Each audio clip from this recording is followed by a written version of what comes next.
Cinema entry, காதல் history, திருமண story என நயன் கடந்து வந்த விஷயங்கள் அனைத்தும் இதுவரை பேசுபொருளாகவே மாறியிருக்கிறது. 2022ஆம் ஆண்டில் காதலர் விக்கியை திருமணம் செய்து கொண்டதுதான் நயன் வாழ்வில் ஹைலைட்டே. இதனால் 10 கோடி ரூபாய் செலவில் நடந்த தங்களது திருமணத்தை OTT நிறுவனத்திற்கு சுமார் 25 கோடி ரூபாய்க்கு விற்பனை செய்தார் நயன். இதனைத் தொடர்ந்து Nayanthara beyond the fairy tale ஆவணப்படத்தை தொகுத்து வழங்கியது அந்த OTT நிறுவனம். இந்த ஆவணப்படத்தில் நயன்தாராவின் சினிமா என்ட்ரி, அவர் சினிமா கரியரில் சந்தித்த தடைகள், அவர் பெற்ற லேடி சூப்பர் ஸ்டார் பட்டம், அவரது திருமணம் ஆகியவையே இடம்பெற்றிருந்தது. ஆனால் முதலில் முழுக்க நானும் ரவுடிதான் படத்தின் கிளிப்பிங்கை வைத்தும் கல்யாண வீடியோக்கள் வைத்தும் GVM ஸ்டைலில் தான் உருவாக இருந்ததாம் இந்த ஆவணப்படம். அதற்காகத்தான் தனுஷிடம் படத்தின் காட்சிகளை பயன்படுத்திக் கொள்ள அனுமதி வேண்டி கேட்டிருக்கிறார்.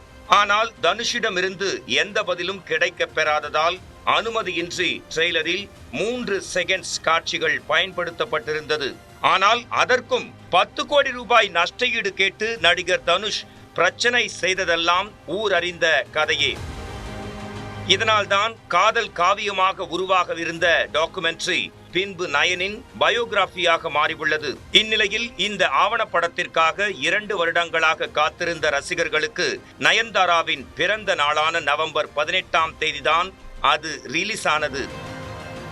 அதனை பார்த்ததும் இது என்ன கிரிஞ்சா இருக்கு, ரியலா இல்லையே என பல நெகட்டிவ் ரிவ்யூக்களை கொடுத்து வருகின்றனர் மக்கள்.